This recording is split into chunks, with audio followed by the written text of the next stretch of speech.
सो shooting experience बहुत अच्छा रहा। इनफैक्ट मुझे जब मैं वर्कशॉप के लिए, मैं तो 3 दिन पहले ही फाइनल हुआ था, तो जब वर्कशॉप के लिए हम लोग आए और मिले एक दूसरे से और चीज़ें थी, तो मैं भूषण को ढूंढ रहा था कि भूषण कहाँ मिलेगा, क्या उसका, कैसे मैं उसको लेकर आऊँगा, कैसे बाहर निकालूंगा, मुझे नहीं समझ में आ रहा था। लेकिन जब पूरी टीम, जो क्रिएटिव टीम है हमारी, including Akanksha and Vishal sir and Renu ma'am, Shah sir, definitely सब लोग जब बैठे और जब उसके बारे में काफ़ी डिस्कशन हुआ। अनफॉर्चुनेटली वर्कशॉप 1-2 दिन ही हो पाई, उस वजह से उतना मेरे को लगा कि यार नहीं, अभी भी कुछ मिसिंग है। बट जब हम ऑन ग्राउंड पहुंचे और जैसे हमने शूट करना शुरू किया, तो एक एक कैरेक्टर को जिस तरह से निकाला गया है पूरी सीरीज़ में, जिस तरह से उनको शेप अप किया गया है, इट्स ब्यूटीफुल। मतलब जब आप एक एक कैरेक्टर को देखेंगे पूरे उसमें, not in terms of Bhushan और जो है हमारे चमन को, या एंजेलिना को, या जो है प्राची को, या बाकी के जितने भी कैरेक्टर्स हैं, आप जब उनको देखेंगे तो वो आपको, सबका एक ट्यूनिंग है, सबका एक अपना अपना जॉनर है जिस तरह से वो खेलते हैं, और वो सब कितनी खूबसूरती के साथ एक साथ आते हैं। उस खूबसूरती को बनाने के लिए बहुत मेहनत लगी, बहुत सारे एफर्ट्स लगे। इनफैक्ट जो डायलेक्ट्स हैं सबके अलग अलग मिलेंगे आपको, तो फ्लेवर बहुत ऐड किया है, बहुत सारे तड़के लगाए हैं इसमें, तो डेफिनेटली उसमें बहुत मज़ा आया वो फ्लेवर डालने के लिए। बहुत कम ऐसे लोग मिलते हैं जो ना अपने जैसे लगते हैं, तो नितिन का यही मुझे लगा कि ये बहुत अपना सा लगा। और स्ट्रगल जिस तरह का है, जिस तरह की कहानी है जिंदगी, बहुत सिमिलर है, वो ऑलमोस्ट सिमिलर है। बहुत ग्राउंड जीरो से उठ के कहीं पहुंचने की कहानी है। और हम दोनों एक ही तरह के एरिया से बिलोंग करते हैं। ये राजस्थान से है, मैं हरियाणा से हूँ, और हम बॉर्डर से, एक्चुअली मैं राजस्थान बॉर्डर से हूँ, ये भी आसपास ही है हमारे। तो एक वो हमारे कल्चर भी थोड़ा सा सेम है, तो वो जर्नी भी सेम रही है कहीं ना कहीं, तो उससे हमने बहुत रिलेट किया एक दूसरे के साथ। और मुझे वो लोग बहुत पसंद आते हैं जो अपने काम को लेके बहुत सीरियस हों, यट बहुत ही सिंपल तरीके से बहुत सीरियस हो। ज़्यादा उसको यहाँ नहीं चढ़ने देना चाहिए, बिकॉज यहाँ जब चढ़ता है तो बहुत गड़बड़ हो जाती है। तो हम दोनों की वही चीज़ है कि हम दोनों वही बैलेंस लेके चल रहे हैं। शूट में बहुत पागलपंती की है। उज्जैन में हम लोग, मतलब जहाँ मौका मिलता था वहाँ कुछ ना कुछ शुरू हो जाते थे। किसी की टांग खींचने, अब ये तो 6 फीट 3 इंच का है, तो इसको लेके किधर भी निकल जाओ तो वहाँ तो लोग वैसे ही मतलब डर जाते थे। तो हमको ज़रूरत नहीं पड़ती थी कोई भी आके शूटिंग के लिए। कोई पहली बात तो मुझसे तो क्वेश्चन फिर भी पूछ लेते, अरे भैया काहे की शूटिंग चल रही है। तो और मेरा गेटअप भी ऐसा होता था, है ना, ये तो वो जब कॉस्ट्यूम में लगता था वो विलन नज़र आता है, तो विलन से थोड़ा ऑडियंस इतना जल्दी घुलती मिलती नहीं है, वो डरती है, थोड़ा दूर रहती है, तो वो भी मेरे को थोड़ा फ़ायदा था। और एक्चुअली हम आउटडोर पे इतना शूट कर रहे थे, नायरा साथ में थी, तो उसके लिए सिक्योरिटी भी का वो रहता था कि मैं और वो भाग रहे हैं सड़क पे, तो मैं ज़रूरत ही नहीं थी, मैं ही बहुत था उसके लिए काफ़ी। अच्छा, हम दोनों का शूट ज़्यादा नहीं हुआ है साथ में, हमारा एक ही सीन, एक दो सीन ही है, एक ही सीन है शायद। सो एक बहुत इंटरेस्टिंग फैक्ट बताता हूँ इस कहानी के बारे में। एक बहुत ही बड़ी गलत फहमी जो पाली हुई है लोगों ने, वो ये है कि ये मतलब it is only related to sex, it is related to physical things and bold scenes होंगे और ऐसा होगा और वैसा होगा। मैं आपको बता दूं कि इसमें रोमांस आपको देखने को मिलेगा ज़रूर, लेकिन एक कहानी जो कि उससे रिलेटेड है, लेकिन उसमें ऐसा कुछ भी नहीं है। यस, एक्चुअली मतलब आप, इसकी खूबसूरती यही होगी कि उस कहानी में जब हम आपको नरेट करेंगे, जब आप बताएंगे, तो बातें वही हो रही होंगी, लेकिन इनडायरेक्ट वे में, वो डायरेक्ट नहीं होगा और वैसा कुछ घट नहीं रहा है। जैसे आपने स्क्रीन पे आप देखेंगे तो स्क्रीन पे ऐसा कुछ घट नहीं रहा है, लेकिन वो जब आप किस्से कहानियां सुनेंगे तो आपको इतना मजा आएगा और इतना गुदगुदाएंगे आप, और वही उसकी खूबसूरती है। बिकॉज क्या है कि हम नॉर्मल लाइफ में सारी हरकतें करते हैं। अगर कोई मुझसे बोले कि मैं नहीं करता, नहीं मैं तो बहुत सज्जन हूँ, मैं उसके मुंह पे हंस दूंगा कसम से।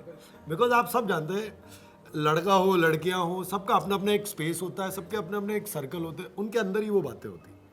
तो इसमें आपको देखने को मिलेगा कि उस तरह के छोटे छोटे सर्कल, जैसे कि मेरे एक दोस्त है, उन दोस्तों से मैं किस तरह से हमारी एक दोस्ती आ रही है, और किस तरह से एक दूसरे की माँ बहन करते रहते हैं, और किस तरह से एक दूसरे के साथ वो प्लेफुल है। इसका एक अपना अलग जॉनर है चमन का, जो मतलब सारे टाइम पे वो कैसे वट में रहता है अपने।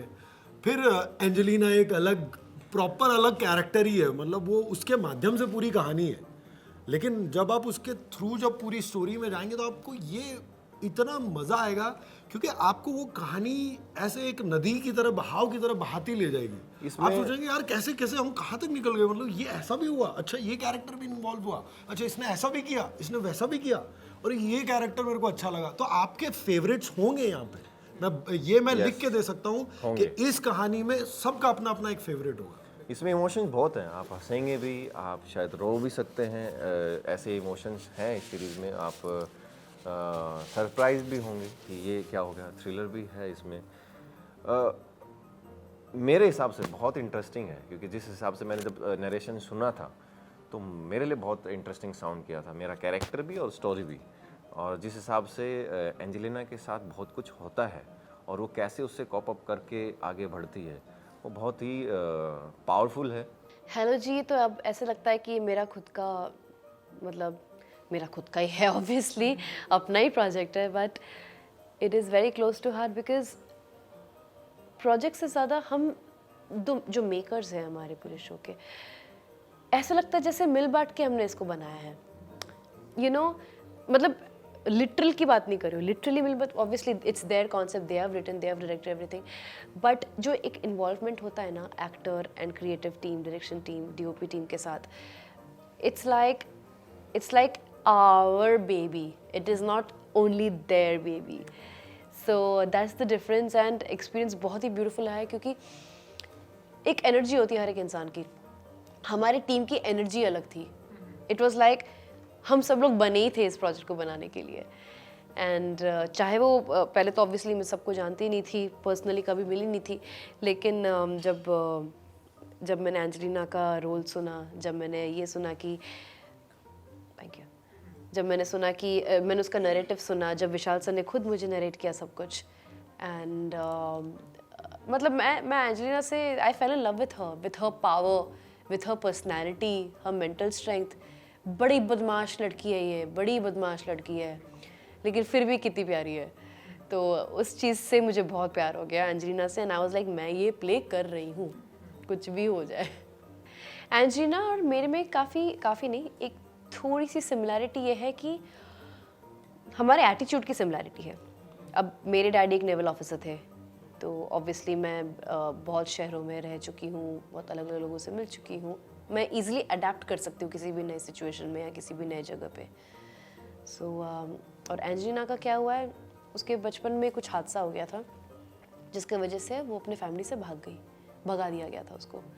So she ran away, and obviously young pretty लड़की जब रास्ते पे घूमेगी या कहीं से भाग के जाएगी तो बहुत लोग पीछे तो पड़ने वाले हैं, बहुत सिचुएशंस क्रिएट होने वाले हैं, और उसको डील करते करते इंसान मैच्योरिटी का एक अलग स्टेज में पहुंच जाता है, उसको चीज़ें हैंडल करनी आ जाती है, उसको समझ में आता है कि ये इंसान कैसा है और उसको कैसे हैंडल करना रहता है, बेसिकली स्ट्रीट स्मार्ट हो जाती है।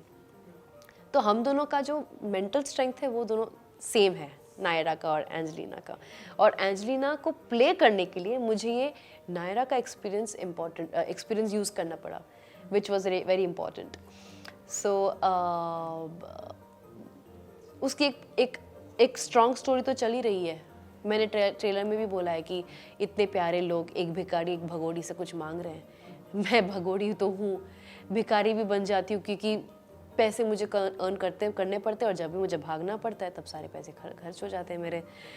लेकिन फिर भी इन लोगों को मुझसे इतना प्यार क्यों है, क्योंकि एंजेलिना की पर्सनैलिटी ही ऐसी है, वो जितनी स्ट्रॉन्ग है उतनी सॉफ्ट भी है। एक बैलेंस और किस तरह से अपने खुद को यूज़ करना उसको बहुत बखूबी से आता है।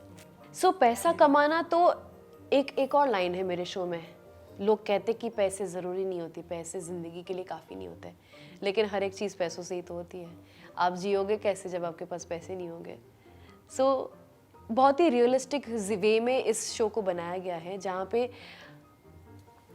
हम ना बहुत जजमेंटल इंसान होते हैं, हम कोई भी चीज़ को सुनते हैं तो उसी तरह से हाँ नहीं ये सही है वो सही है।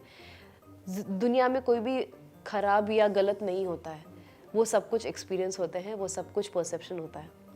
कोई भी इंसान कभी भी गलत नहीं होता है, वो उसके अपब्रिंगिंग के वजह से या सोसाइटी के वजह से एक मेंटालिटी होती है, और उसी चीज़ को थ्रू एंड थ्रू कैसे देखते हैं हेलो जी में आपको देखने मिलेगा। आप ऑब्जेक्टिवली चीज़ों को देखना शुरू करोगे, which is important, and you will enjoy it. It's a very entertaining show. आपने जैसे देखा है हर एक कैरेक्टर कितना डिस्टिंक्ट है। हमारी सेक्सी सरोज पार्लर वाली है, फिर पारितोष एक है बहुत ही इंटरेस्टिंग सा बंदा है, and Sonal, everybody, Lakshya, Malti, they all are very very distinct character. सब एक दूसरे से अलग हैं और उनकी सबकी अंदरूनी कहानी कुछ अलग है, दुखियारा जिसे बोलते हैं, सारी कहानी अलग है, और कैसे वो उसको फ्लिप करके पावरफुल वुमेन बन जाते, that's the whole thing about. मेरे फैंस तो ऑलरेडी इतने एक्साइटेड हैं, मतलब इतने सारे इतना प्यार दिखा रहे हैं, they are excited and they are all stuck कि मैं हर बार कुछ अलग अलग कैसे करने का सोच लेती हूँ। एंड मैं बस इतना कहूँगी कि ये सबको बहुत पसंद आएगा, क्योंकि ये जो है ये हर कोई बैठ के देख सकता है। You know, it's a fun, it's a drama, it's a social drama. Social drama में सब कुछ होता है, यू नो, थ्रिलिंग भी होती है, एक्शन भी होती है, सब कुछ होती है। So you really enjoy it and it's different.